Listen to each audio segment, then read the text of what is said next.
আসসালামু আলাইকুম। Stock analyst বিডির পক্ষ থেকে আজকের একটি গুরুত্বপূর্ণ ভিডিওতে আপনাদের স্বাগতম জানাই। আপনারা যারা ভিডিওটি দেখছেন ম্যাক্সিমামই কিন্তু স্টক মার্কেটের বিজনেস করছেন। এই বিজনেসটা কিভাবে সুন্দর করে করা যায়, আমার স্টক অ্যানালিস্ট বিডির এই পরিবারের জন্য একটি গুরুত্বপূর্ণ ট্রেনিং প্রোগ্রামের আয়োজন করেছি এবং এই 10 দিন ব্যাপী ট্রেনিং প্রোগ্রামের কি কি থাকছে সেটা নিয়ে বিস্তারিত কথা বলবো। আসলে পুঁজিবাজারে শেয়ারের নামটা গুরুত্বপূর্ণ নয়, আমরা অনেকেই শেয়ারের নাম পাইলেই বাই করে ফেলি। ব্যাপারটা তা নয়, আপনি কত কম দামে শেয়ার কিনতে পারছেন সেটা হচ্ছে গুরুত্বপূর্ণ। প্রাইসিংটা হচ্ছে মূল ফ্যাক্ট। যাই হোক, পুঁজিবাজার নিয়ে যে 10 দিনের ট্রেনিং প্রোগ্রাম সেটা শুরু হতে যাচ্ছে 21শে মার্চ থেকে 30শে মার্চ, ঈদের পরে মার্চের শেষ 10 দিন। এবং এইটা কিন্তু প্রতি মাসেরই শেষ 10 দিনে চলবে।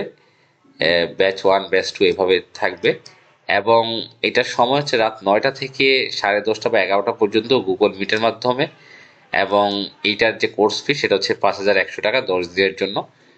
পেমেন্ট কনফার্ম করার পরে হোয়াটসঅ্যাপ গ্রুপে অ্যাড করে দেওয়া হবে এবং ট্রেনিং এর দিন নির্দিষ্ট দিনে গুগল মিটের লিঙ্ক দেওয়া হবে গ্রুপে, এবং আমার কম্পিউটার স্ক্রিন দেখতে পারবেন এবং সরাসরি কথা বলতে পারবেন ইনশাল্লাহ। আর আপনার ট্রেনিং চলাকালে যে কোনো কোশ্চেন থাকলে সেটা আপনি করতে পারবেন সরাসরি, কোনো সমস্যা নেই। এবং যারা প্রবাস থেকে ট্রেনিং প্রোগ্রামটি অংশগ্রহণ করবেন, আপনি যদি ক্লাসে সময় মতো অ্যাটেন্ড করতে নাও পারেন সমস্যা নাই, ইনশাল্লাহ রেকর্ডেড ভিডিও লিঙ্ক পাবেন গ্রুপে। তা আমরা এই কোর্সের ডিটেলসটা একটু দেখব। এবং আমরা যদি একটু কোর্সের ডিটেলসটা দেখি, আমাদের ক্লাস 1 যে ফান্ডামেন্টাল কোর্স, সেইখানে প্রথমে স্টক ও সেক্টরের পরিচিতি থাকবে এবং এটা কিন্তু খুবই গুরুত্বপূর্ণ। আপনারা জানেন আমাদের পুঁজিবাজারে 19টি সেক্টর এবং 392টি শেয়ার রয়েছে এই মুহূর্তে।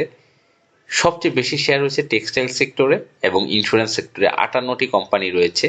এরপর ইঞ্জিনিয়ারিং সেক্টরে 42টি, মিউচুয়াল ফান্ডে এই মুহূর্তে 34টি, 36টি ব্যাংক রয়েছে, ফার্মাসিউটিক্যাল রয়েছে 34টি, ফুয়েল অ্যান্ড পাওয়ারে রয়েছে 23টি কোম্পানি, ফাইন্যান্সিয়াল ইনস্টিটিউশন রয়েছে 23টি, ফুড অ্যান্ড অ্যালাইড 21টি, মিসেলেনিয়াসে 14টি, বেক্সিমকো একটা ফ্লোরে রয়েছে, আইটি সেক্টরে 11টি কোম্পানি, এছাড়া cement, paper printing, tannery, ceramic, service and real estate, travel and leisure, jute, telecommunication, এই সকল সেক্টরগুলোতে 10টিরও নিচে কিন্তু কোম্পানি রয়েছে।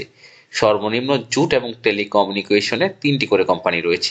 তা এই যে সেক্টর সম্পর্কে একটা পরিচিতি, এই স্টকগুলো একটা বেসিক কনসেপ্ট কিন্তু থাকতে হবে এই মার্কেটে বিজনেস করতে গেলে আপনাকে, সেটা নিয়ে আমরা কথা বলবো। এছাড়া এই 1 নম্বর ক্লাসে আমরা পি রেশিও, তারপর ইপিএস, ন্যাভ এবং এই যে 4টা কোয়ার্টার যে ডিক্লেয়ার করে কোম্পানিগুলো, এগুলোর ইম্প্যাক্ট কি মার্কেটে সেগুলো নিয়ে কথা বলবো। নেট অপারেটিং ক্যাশ ফ্লোর নিয়ে কথা বলবো, ডিভিডেন্ড ইল্ড নিয়ে কথা বলবো। এবং সবচেয়ে গুরুত্বপূর্ণ হচ্ছে শেয়ার হোল্ডিং। আপনারা দেখতে পাচ্ছেন স্ক্রিনে একটি স্টকের share holding 80% institute, 80% institute, director নেই, ফরেন নেই, পাবলিক তেমন একটা নেই। আবার দেখা যায় কোন স্টকের 90% ডিরেক্টর। এই যে শেয়ার হোল্ডিং, এটার উপর ইম্প্যাক্টটা কি পড়ে, প্রাইস ইফেক্টে কি ইম্প্যাক্ট পড়ে। আবার অনেক স্টকে দেখতে পাচ্ছেন পাবলিকের 47%, ডিরেক্টর 35, ইনস্টিটিউট 17%, পাবলিক হোল্ডিংটা বেশি। এই যে ইম্প্যাক্টটা শেয়ার হোল্ডিং, এটার উপর কিন্তু গুরুত্বপূর্ণ আলোচনা থাকবে। শুধু তাই না, স্টকের যেই paid up capital, market capital, reserve, এইগুলোর যে ইম্প্যাক্টটা সেগুলোর উপরে ক্লাস 1 আমাদের কিন্তু গুরুত্ব থাকবে। এছাড়া ক্লাস 2তে যে আমরা আলোচনা করব পোর্টফোলিও ম্যানেজমেন্ট। আসলে আমাদের 3 ধরনের স্টক নিয়ে পোর্টফোলিওটা সাজানো উচিত। ইয়ারলি বেসড পোর্টফোলিও স্টক, 3 মাস 6 মাস এইসব বেসড ইয়ারলি আমাদের প্রফিট আসবে, কোনগুলো আপ ট্রেন্ড রয়েছে এগুলো। এছাড়া মান্থলি বেস 1 মাস 2 মাস এরকম, ওগুলোর মধ্যে 1-2 মাসের মধ্যে প্রফিট চলে আসবে। এবং স্মার্ট মানি T20-র জন্য 3 দিনের জন্য আপনি কিছুটা ফান্ড ম্যানেজ করতে পারেন। এই যে 3 ধরনের স্টকে বিনিয়োগ করে আপনার পোর্টফোলিওটা লং লাস্টিং করতে পারেন। এই স্টকগুলো এক এক বছরে চেঞ্জ হয়, কোন স্টকগুলো আসলে 26 সালে যে স্টক 27 সালে সেটা না, 27 সালে যেগুলো 28 সালে সেগুলো, এগুলোর বিস্তারিত কথা হবে ইনশাল্লাহ। এছাড়া আমাদের 3 নম্বর ফান্ডামেন্টাল অ্যানালাইসিস থাকবে, কোন শেয়ারে স্মার্ট মানি আছে বা পার্টি আছে সেটা আপনি 5 মিনিটের ভিতরে ধরবেন। এই যে একটা হট অ্যানালাইসিস, এবং স্মার্ট পার্টির এই কারেকশন জোনে কিভাবে এই এন্ট্রি নিয়ে নেবেন, এইটার উপরে কিন্তু 3 নম্বর ক্লাসটা কিন্তু নেওয়া হবে। এরপর সবচেয়ে মোস্ট 4 নম্বর ক্লাস ক্যান্ডেলস্টিক প্যাটার্ন। এই যে ক্যান্ডেল আমাদের মার্কেটে, এই যে dragon doji candle, bullish candle, bearish candle, আপনার bullish marubozu, bearish marubozu, bullish engulfing, bearish engulfing, evening star, morning star, shooting star, এই যে স্পিনিং টপ, এই ক্যান্ডেলগুলো আসলে কি বলতে চায়, এবং এটার সাথে যে ভলিউমের একটা ক্যালকুলেশন, এই যে এইগুলো কিন্তু আপনাদেরকে দেখানো হবে। এছাড়া যেহেতু ক্যান্ডেল প্যাটার্নটা single candlestick pattern, double candlestick pattern রয়েছে, এবং এই যে এটা কিন্তু আমাদের জন্য 2টা ক্লাস লাগবে, 4 এবং 5 হচ্ছে ক্যান্ডেলস্টিক প্যাটার্ন। এবং এখানে কিন্তু মোস্ট ইম্পর্ট্যান্ট আমাদের মার্কেটে কোন ক্যান্ডেলগুলো সবচেয়ে বেশি ইম্প্যাক্ট করে সেগুলো কিন্তু শেখানো হবে ইনশাল্লাহ। এছাড়া আমরা 6 নম্বর ক্লাসে কথা বলবো ডেইলি উইকলি ক্যান্ডেল প্যাটার্ন নিয়ে, এবং সাপোর্ট, রেজিস্ট্যান্স, রিটেস্ট পয়েন্ট, 3টা জিনিস কিন্তু মোস্ট ইম্পর্ট্যান্ট। একটা স্টকের সাপোর্ট, রেজিস্ট্যান্স এবং রিটেস্ট পয়েন্ট, রিটেস্ট করে কোন জায়গা থেকে ঘুরে গেল, এটা কিন্তু most important. Up trend market, down trend market, এগুলো কিভাবে ইম্প্যাক্ট করে, এই জিনিসগুলো আমরা ইনশাল্লাহ দেখবো 6 নম্বর ক্লাসে।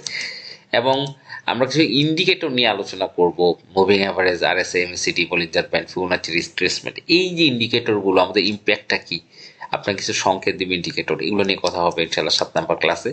এছাড়া 8 নম্বর ক্লাসে আমাদের টেকনিক্যাল অ্যানালিসিস থাকবে, স্টক বায়োসেল, নেটিং। নেটিংটা মোস্ট ইম্পর্টেন্ট। কোন স্টকে অ্যাভারেজ করলে আপনি ধ্বংস হয়ে যাবেন, কিছু কিছু স্টক আছে আপনি কিনেছেন, যদি অ্যাভারেজ করেন আপনি ধ্বংস হয়ে যাবেন। কোন স্টকে আপনি স্টপ লস সেট করবেন, সব স্টকে স্টপ লস সেট করার প্রয়োজন নেই। সবাই বলে প্রত্যেকটা স্টকের প্রয়োজন নেই, কারণ আমাদের 3 ধরনের এখানে, অ্যাভারেজ, স্টপ লস এবং হচ্ছে আমাদের আপনি অ্যাভারেজ করা যাবে না, এই স্টপ লস করে ফেলতে হবে। এবং নেটিং, কোনটায় নেটিং করবেন, কোনটায় আপনি ডাইরেক্ট স্টপ লস করবেন, আর কোনটা অ্যাভারেজ করবেন, এই 3টা বিষয় মোস্ট ইম্পর্টেন্ট। আমরা এই জিনিসটা কিন্তু অনেকেই জানি না। অনেক স্টক আছে আমাদের কোনো স্টপ লস সেট করা যাবে না, এটা অ্যাভারেজ করলেই দেখা গেলো কি আপনার লাভ হয়ে যাবে।